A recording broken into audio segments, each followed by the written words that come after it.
Shalom, shalom frères et sœurs en Christ et bienvenue à la Rhapsodie du vendredi 7 octobre 2022. Rhapsodie écrite par le pasteur Chris Oyakilome et la lecture vous est offerte par les vérités de l'Évangile. Le thème d'aujourd'hui est chanter selon notre dispensation. Et le verset de Colossiens 1 verset 25 qui nous dit: c'est d'elle que j'ai été fait ministre, selon la charge que Dieu m'a donnée auprès de vous, afin que j'annonçasse pleinement la parole de Dieu. Alléluia. Le pasteur Christ dit: en étudiant la Bible, j'ai réalisé que Dieu ne nous laissait jamais dans l'ignorance à propos de quoi que ce soit. Par exemple, les cantiques que nous chantons sont censés être selon une certaine dispensation, mais beaucoup ne se rendent pas compte. Notre louange à Dieu doit être conforme à notre dispensation. Où nous vivons dans le calendrier de Dieu, son calendrier prophétique, et où nous en sommes avec Dieu. Lorsque vous ne comprenez pas cela, vous pouvez penser que n'importe quelle chanson est appropriée, mais ce n'est pas vrai.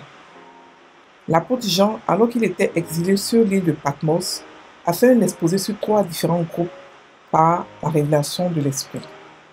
Le premier groupe se trouve dans l'Apocalypse 5, versets 8 à 9. Ce sont les 4 êtres vivants et les 24 vieillards. Les apôtres en font partie des 24 vieillards et ils représentent l'Église. Lisez les paroles de leur chanson dans l'Apocalypse 5, verset 9.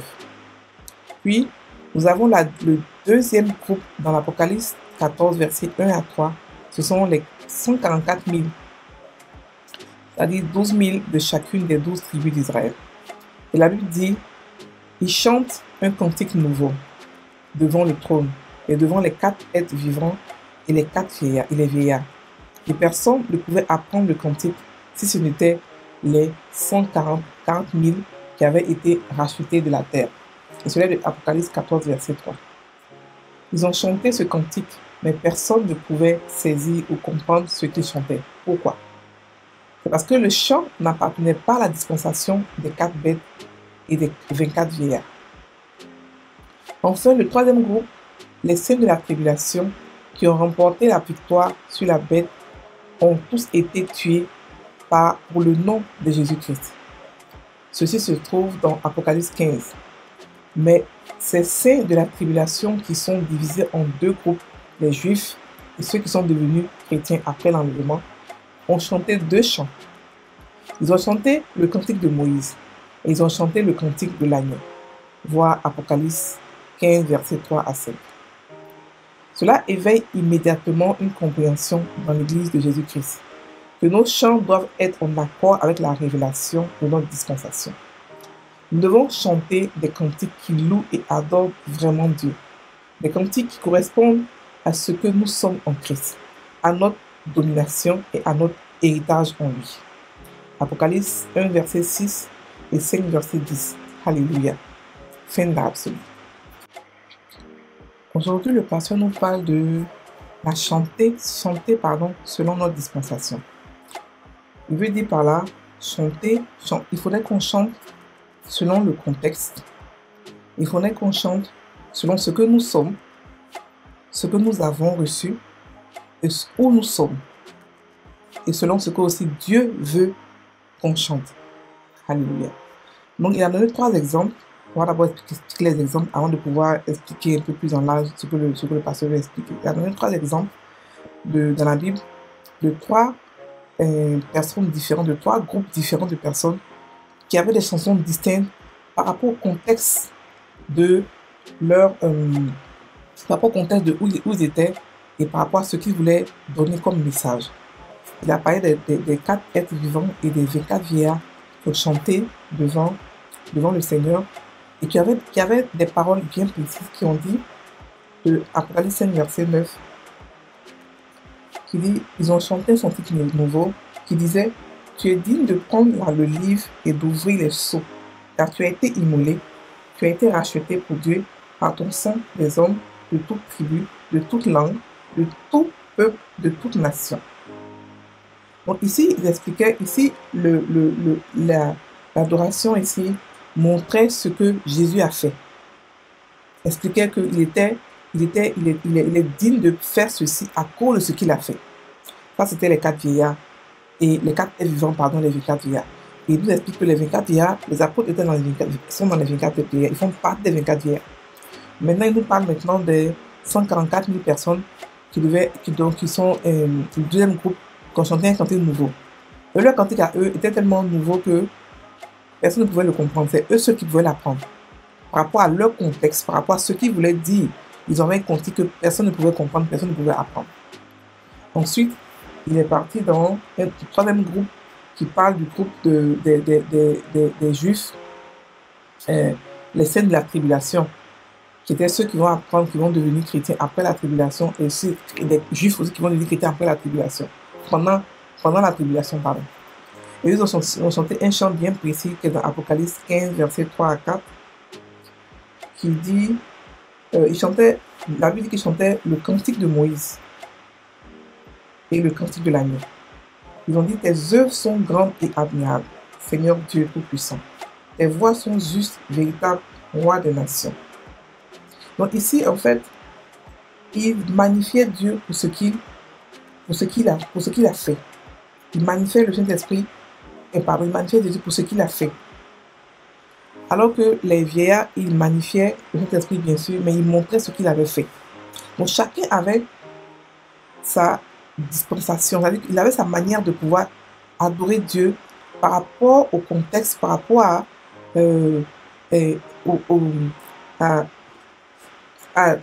au contexte, voilà, où ils étaient. Beaucoup d'entre nous chrétiens, aujourd'hui, on utilise les chansons recyclées. Les chansons chrétiennes sont recyclées. Il n'y a aucune inspiration de Dieu. Il n'y a aucun travail qui doit se faire. Il n'y a aucun... C'est-à-dire que c'est comme si Dieu est le même d'hier, mais pas aujourd'hui, pas demain. Et cela, il faut que ça change. La nouvelle création est différente des Juifs. La nouvelle alliance est différente de l'ancienne alliance. Donc, il faudrait que nos chansons doivent être adaptées à notre contexte, adaptées à qui nous sommes, ce que nous possédons et où nous sommes. Alléluia. On ne peut pas chanter des chansons qui disent, par exemple, Seigneur, descends, descends, descends, on a besoin de toi, et croire qu'on va grandir spirituellement. Ça n'a pas de sens. Pourquoi? Parce que le Saint-Esprit vit en nous. Il ne part pas pour se reposer, pour revenir. Il ne part pas pour rire, pour revenir. Il est en nous pour toujours. On dort avec lui, on se réveille avec lui, on fait tout avec lui. Donc, il est en nous. Et chanter ce genre de chansons fait que les chrétiens ne grandissent pas spirituellement. Ils restent pareils. Parce qu'ils ne sont pas, ce pas des chansons adaptées à qui ils sont. Ce sont des chansons qui éteignent la lumière, qui rendent la lumière un peu plus sombre, la lumière que chaque chrétien a sur nous. Parce que la lumière que nous avons sur nous, la gloire de Dieu, dépend de la révélation de Dieu que nous avons. Si nous croyons que Dieu est un Dieu méchant, nous allons chanter des chansons comme ça, et puis on ne va pas grandir. Il y a des chansons qui nous disent par exemple que Dieu a donné, Dieu a repris. Ce genre de chansons, par exemple, ne sont pas des chansons qui sont adaptées à la nouvelle création, qui n'est pas pour nous. La Bible dit qu'en lui, il n'y a point de ténèbres. Ce n'est pas lui qui a créé la mort, ce n'est pas lui qui a créé la maladie. Donc pourquoi chanter comme ça? Pourquoi parler comme ça? Et il y a encore plein de chansons dans le corps du Christ chrétien qui ne sont pas adaptées à qui nous sommes. Et en plus de cela, le corps du Christ a une révélation qui est progressive. Chaque matin, nous réveillons chacun de nous avec des révélations nouvelles. Et il faut des chansons nouvelles. Dieu n'est pas un Dieu d'ancien. Dieu n'est pas un Dieu du passé. C'est un Dieu qui révèle tous les jours de nouvelles choses que nous devons prendre pour chanter, pour l'adorer, pour l'élever. Alléluia.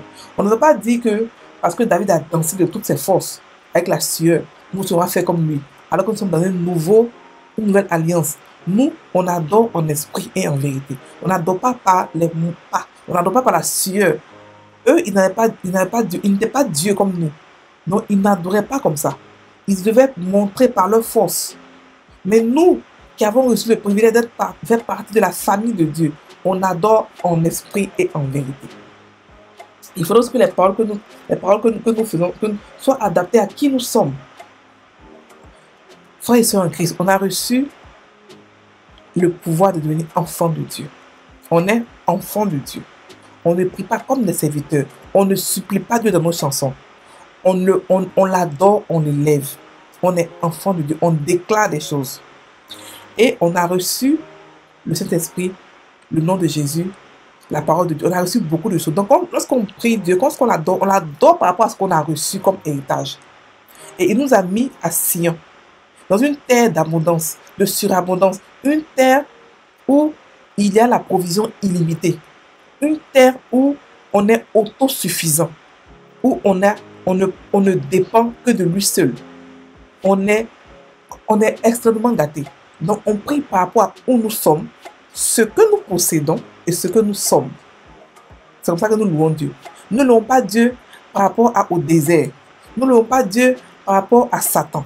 Beaucoup d'entre nous ont des chansons chrétiennes qui ne font que chasser Satan et parler de Satan. Il n'est pas d'actualité. La Bible dit qu'on a le pouvoir sur lui.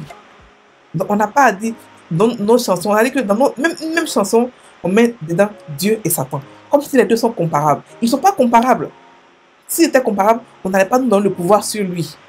On a le pouvoir sur Satan. Donc, on n'a pas à le mettre dans la même chanson que Dieu. Ça n'a pas de sens. Sachons qui nous êtes, sachons qui nous sommes. Et commençons à manifester la vie divine en tant que roi et reine. Pas en tant qu'esclave. Pas en tant qu'enfant, bébé qui se cache pour demander à sa maman la nourriture. Non. On est des enfants de Dieu. Et aspirons à être des fils de Dieu par nos chansons. Ici, le pasteur a démontré que les chansons soient adaptées au contexte. Les chansons sont adaptées à comment est-ce que Dieu veut qu'on l'adore. Les chansons sont adaptées à qui nous sommes. Ce que nous avons comme révélation et ce que nous sommes et où nous sommes. Alléluia. Donc nous devons savoir, nous devons être en esprit pour comprendre quelle est la chanson qu'il faut maintenant pour cette période. Quelle est la chanson qu'il faut maintenant. Par exemple, il y a des églises où Dieu transporte de gloire en gloire. Que Dieu mette de chaque année, il y a une parole de connaissance pour cette église-là. C'est ça qui est la chanson de l'année. Mais ce n'est pas une chanson, ce n'est pas, on n'a pas créé des chansons qui parlent de l'ancienne création, des Juifs. Non, on ne parle pas de ça. On parle de maintenant où Dieu nous envoie. Tous les jours, il nous donne de nouvelles révélations. C'est par rapport à ces révélations que nous devons avoir des chansons appropriées, adaptées à où nous partons, à notre contexte, à ce que nous sommes.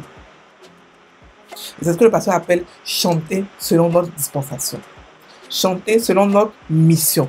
Chanter selon notre ministère. Chanter selon ce que nous sommes. Chanter selon ce que nous avons, nous possédons et chanter selon ce que, là où nous sommes, où nous situons. Le pouvoir que nous avons est un pouvoir extrêmement grand. Chanter selon cela. Et exalter la grandeur de Dieu. Et non exalter le pouvoir de Satan dans nos chansons. Satan est ceci, Satan. Non, on s'en fout de Satan. On a le pouvoir sur lui. Donc on fait ce qu'on a à faire comme s'il n'existait pas. Et il apparaît, on le chasse. C'est tout. Alléluia. Donc il faudrait qu'on puisse comprendre que nous sommes une nouvelle création, quelque chose de nouveau que Dieu a fait, quelque chose de merveilleux, de magnifique. Nous ne faisons pas les choses au hasard. Nous sommes guidés par le Saint-Esprit qui nous guide, qui nous montre comment plaire à Dieu selon ce que Dieu veut qu'on fasse. C'est-à-dire que quand on veut aimer quelqu'un, on l'aime selon ce qu'il veut, la manière dont il veut être aimé. C'est comme ça que nous devons aussi aimer Dieu, la manière dont il veut être aimé, pas ce que nous voulons l'aimer. Non, pas la manière dont nous voulons l'aimer, mais la manière dont lui, il veut être aimé. Alléluia. On va maintenant prendre la prière. Cher Père, merci de m'avoir choisi pour connaître et marcher dans la connaissance de ta volonté en toute sagesse et compréhension spirituelle. Je suis guidé par le Saint-Esprit pour marcher dans ta lumière et dans ta vérité. Aujourd'hui et toujours, au nom de Jésus, Amen. Frères et sœurs en Christ, passez une très bonne soirée et une très bonne journée, et actualisons nos chansons chrétiennes. Soyez bénis.